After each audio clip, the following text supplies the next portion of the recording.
always pet a dog. My name is Hubert. I'm a photographer and director. I also have a production company, Kindred and Scout. In my 20 years as a photographer and director, I've been really lucky. I've worked with some of the top brands around the world. I've also been lucky to have won a number of international prizes, such as Communication Arts, such as Business Archive 200 Best. Some of my clients include brands like Fairmont Hotels, Eli Lilly, Travel Alberta, and Nintendo, Nike, Adidas, all that stuff, all the fun brands. Okay, I have a quick reel of what I do. I'm just gonna do 30 seconds of it. First things first, I'm the realest. Drop this and let the whole world feel it. Let them feel it. And I'm still in the murder business. I can hold you down like I'm giving lessons in physics. Right. You should want a bad like this. Drop it low and pick it up just like this. Yeah. Cup of Ace, cup of Goose, cup of Chris. High heels, something with a heavy ticket on my wrist. Taking all the liquor straight, never chase that. Never stop like we bringing 88. We can go on, yeah. So if you're interested to see the whole thing, it's on my website. But I was gonna say, but the reality of running a small creative business is that sometimes it's just very stressful. Long days, many challenges, and for a long time, I had trouble switching off from work. I think over the years, that just got to the point that I felt quite a few burnouts. So in the last 20 years, ups and downs, burnouts, and I realized that for me, the cure for my burnout is not necessarily more rest. For me, I think what I was looking for is something for my soul. I'm not tired. I'm just hungry for a purpose. So I think fulfillment and purpose can be found in many places. For me, it's my dogs. There's nothing I love more in the world than running around in the mountains with my dogs. And the feeling of exploring the trails together when we're in sync, it's indescribable. And we're just out there being stoked on life together. And so my dogs, Sammy and Emma, they have taught me many things and helped me in many ways that more than I could count. So this got me thinking, I can't be the only guy that likes dogs. You guys too? So how do other people feel about it? So after years, I finally took some action. I decided I'm gonna seek out other people's and their stories with animals because I'm truly inspired by these stories. So this is how my project Best Friend was born. So I decided I will take on this journey around the world and I'll find these animal and people stories. So what started out as a little thought exercise in the woods with my dogs now has turned into this project that's got a huge impact on me personally and in my career and with my dogs. So the first stop of the project started in Havana. So in Havana, I was able to visit a number of animal rescues and I visited a number of small villages. So what I saw was incredible community spirit. Despite the challenging situations in Cuba, they were still going out there, they were still helping the animals. The Cubans are really kind and they're really resilient. But in looking at their relationship with animals, I can't help but feel inspired and maybe I got a different perspective on what really matters for me. And this project confirmed for me that I'm on the right track. This was a great first stop and I want to keep on going. Accidentally, I also learned that doing this project can also help me refine my craft as a photographer.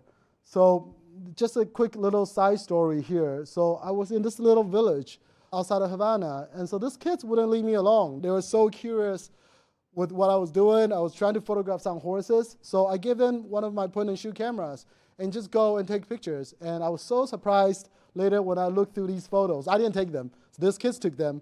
And I was so surprised. And they really taught me a lesson that it's a superpower to stay curious and stay open-minded like a beginner.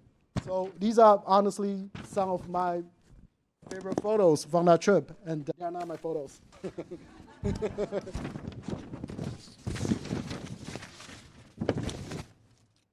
Not too long after Cuba, I went to Taiwan. So I was born and raised in Taiwan, so this is my home country. So I left when I was young. So I was really interested to reconnect with my own culture by looking at our relationship with animals. I visited a dog rescue, a massive dog rescue in Taiwan. They have thousands and thousands of dogs, but I was really inspired by how much respect they have for each one of them. So I asked a volunteer, how do you guys even begin? You have literally 5,000 dogs here. So this is what she said to me. Even if I could only spend time with one dog on their last day, that's enough. I just want them to feel that they are eventually loved in their time in this world.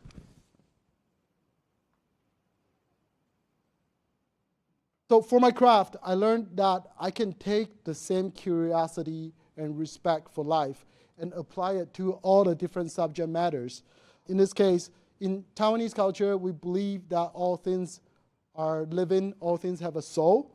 So I turned my camera to trees because I thought, it'll be so interesting. What stories have they seen over the years? And next slide. And the photography lesson I learned there was that I don't have to stick with one photographic style. What matters is my personal philosophy. I can apply my philosophy to whatever I'm making. And that has helped me to become more confident as a photographer. So last year, my project took me to the Sahara Desert in Morocco. So this leg of the project is called the Beast of Burden. And I was following some camels around. I've always been very curious about camels. And like the trees in Taiwan, I always wonder, if the camels could talk, what stories would they tell? They are the ships, camels traditionally, they are called the ships of the desert. They carry our burden across really harsh environments. They must have stories, and what memories would they also carry? So this quote from writer Henry Beston has had a really big impact on me. Next, please. I'm going to read a quote with you guys. The animals shall not be measured by men. In a world older and more complete than ours, they move finished and complete, gifted with the extension of the senses we have lost or never attained, living by voices we shall never hear. They are not brethren, they are not underlings. They are other nations, caught with ourselves in the net of life and time, fellow prisoners of the splendor and travail of the earth. So in the Sahara, all I wanted to do was to strip away the busy world. I wanted to explore the interconnectedness of all living beings. I feel as human beings, we're a really lonely species in that we see ownership in everything. Because we see that with animals, we often see them as our properties, not as our companion. But perhaps I think the irony is that this idea of ownership is what makes our existence so heavy. And just like the camels are carrying a physical weight, but for us, I feel like for me anyways, I'm carrying this creative weight from commissions, from assignments and whatnot. And rather than thinking the camel is an animal that works for me, I would like to see them as a companion in our existence. And we're lucky that we get to walk alongside with each other for a little bit. So this realization in the desert made me understand why the cure of my burnout is not rest. The cure is for me to put myself in even harsher environments to make more pictures. Why? Because I'm not trying to force myself to make beautiful pictures anymore. I'm not trying to win some kind of trophy. What I'm trying to do is that I am trying to put myself as a witness of their stories just go with the flow and follow the curiosity. And it's really taken a huge load on my shoulders. So I wanted to end my presentation today with a little story from Japan.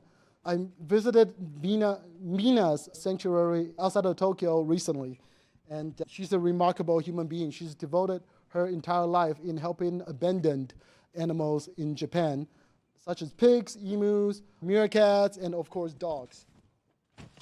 So on my way in, I noticed this dog. She doesn't look very well. She looked very tired. Mina told me that's Roxy. Roxy was rescued. Roxy was used as a fighting dog run by the dog fighting ring run by the Yakuzas. So the whole time I was there, I was thinking about Roxy. All I wanted to do was to go into her enclosure. She was alone by herself. Go into her enclosure, sit with her, and say hi. But on my way out, I was still thinking about that. But I didn't want to bother Mina anymore because Mina is very busy. She's got all the animals that she's got to take care of, and I didn't want to be awkward. So I never got to say hi to Roxy.